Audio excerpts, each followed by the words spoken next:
Quais argumentos que eu posso utilizar para convencer um cliente a fazer um contrato de manutenção? To get where feel get, to do what feel do, you risk like feel risk. Essa foi a pergunta do Rogério, né? A gente fez uma enquete aí, uma brincadeira no final do ano. Sorteei aí um livro, o livro Desperte o Seu Gigante Interior, do Tony Robbins. Quem ganhou foi o Rodrigo Graziani. Esse livro já foi postado. E, Rodrigo, quando você receber, dá um alô aí que você recebeu, tá legal? Bom, nesse vídeo então eu vou responder a pergunta do Rogério Catânio. O Rogério perguntou: quais os argumentos eu posso utilizar para fazer um contrato de manutenção, para aí persuadir o cliente a fazer um contrato de manutenção, além do tradicional argumento que é: se você não fizer agora um contrato de manutenção, quando você precisar você vai pagar mais caro, né? E então eu listei aqui 5 argumentos que você pode utilizar para fazer um contrato de manutenção, tá? Convencer o seu cliente a fazer um contrato de manutenção. Mas vamos lá, 5 argumentos que você pode falar para o seu cliente. O primeiro argumento não tem jeito, viu, Rogério? A gente tem que falar isso. Se você tem que ter uma tabela de valores avulsos e uma tabela de valores para clientes de contrato, tá? E tem que ser diferenciado. Não adianta você falar para o seu cliente: você vai pagar mais caro, né? Porém, na prática, quando ele precisa do serviço, você cobra o mesmo preço dos seus clientes de contrato. Aí você está perdendo aí a oportunidade, você não está entendendo o que é um custo de oportunidade, tá? Então, sugiro aí, o primeiro argumento é ter uma tabela de valores avulsos e uma tabela de valores de cliente de contrato. E explicar para o cliente, mostrar que realmente tem diferença e que ele vai pagar mais caro, sim. Então não tem jeito, a gente precisa mostrar isso, precisa doer no bolso, porque na prática, né, você precisa cobrar mais caro porque você não acompanha aquele cliente, né? Você não sabe do dia a dia o que está acontecendo. Então, um problema que pode ser um problema simples, como você não acompanha, ele pode virar um problemão que você precisa resolver. Segundo argumento, paradas críticas podem ser evitadas, né? Se você tiver um acompanhamento, as paradas críticas podem ser evitadas, porque a maioria dos problemas que a gente conhece em servidor, em estação de trabalho, backup, na parte de infra, eles começam aí a acontecer, começam aos poucos, vai gravando no log do Windows, no log lá do Linux, vai tendo alguns indícios, e se não tem ninguém acompanhando, de repente o backup parou de ser feito porque o storage está desligado, acontece muito isso, ou o storage está cheio, você precisa fazer uma limpeza. Se não tem acompanhamento, aquele problema vira um problemão. Então, esse é o segundo argumento. Paradas críticas podem ser evitadas. E aí você precisa explicar para o seu cliente por que podem ser evitadas. Terceiro argumento, mudanças. A gente tem na área de TI, aí quem segue um pouco a ITIL, né, a gente sabe que diferença entre incidente, entre problema e mudança, né? Empresas que têm bastante mudanças em turnover de funcionários, né, entrada e saída de funcionários, colaboradores, mudança de sistemas, é, as atualizações na parte de segurança, tal, a gente pode falar muita coisa também sobre isso, mas eu estou falando aqui sobre mudanças. Mudanças vão ser acompanhadas. Isso você precisa explicar para o seu cliente, que quando tem um acompanhamento das mudanças, elas acontecem de forma mais suave para os usuários, né? Porque tem alguém acompanhando essas mudanças. Então esse é um outro argumento que você pode utilizar.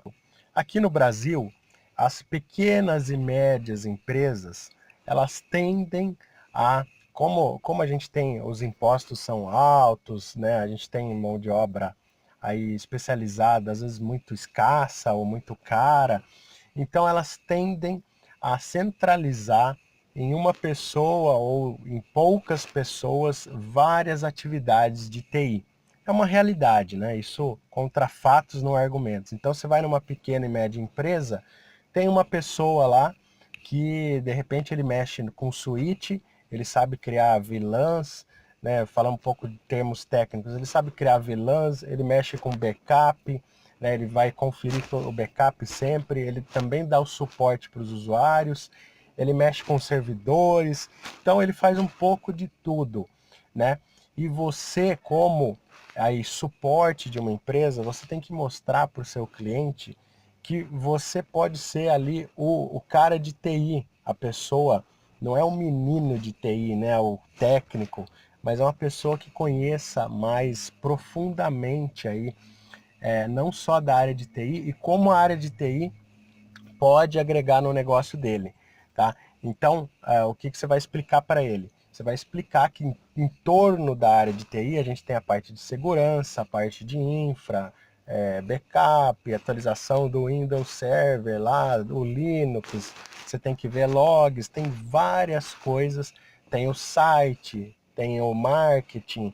Então, em torno da área de TI, você vai poder dar um acompanhamento e um suporte para todas as áreas, né? Mesmo que seja minimamente. E a empresa tende a ganhar com isso, porque ela não vai sofrer impactos.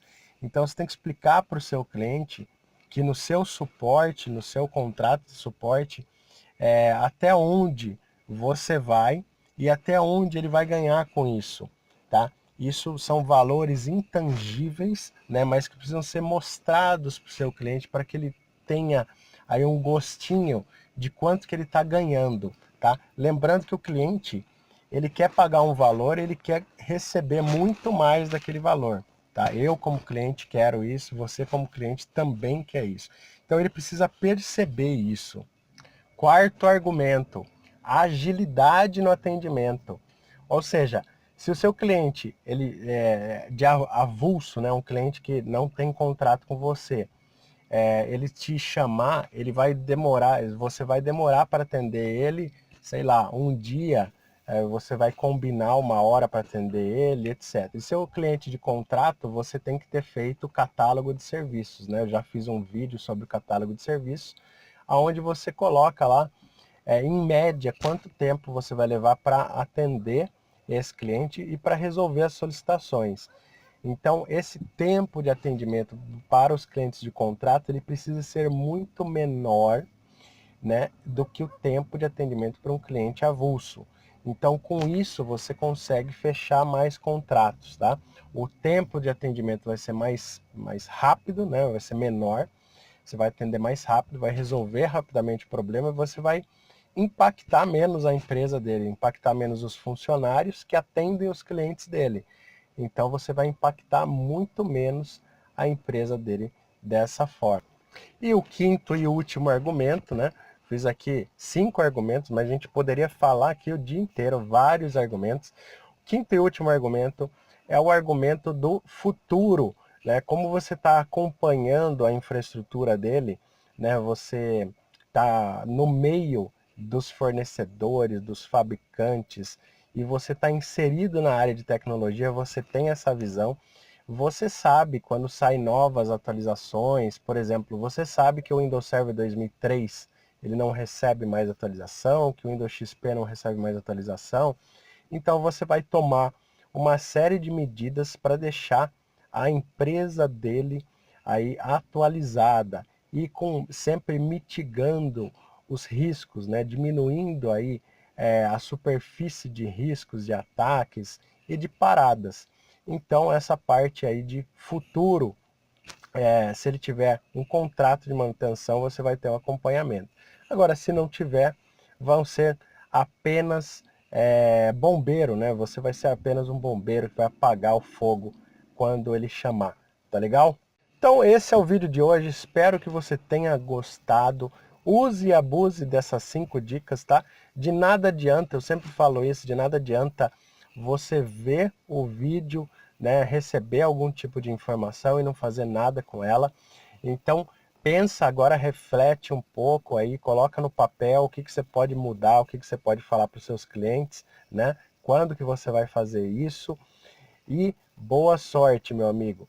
Eu tenho certeza que essas 5 dicas aí podem te ajudar a fazer, aí fechar mais contratos de suporte, tá legal?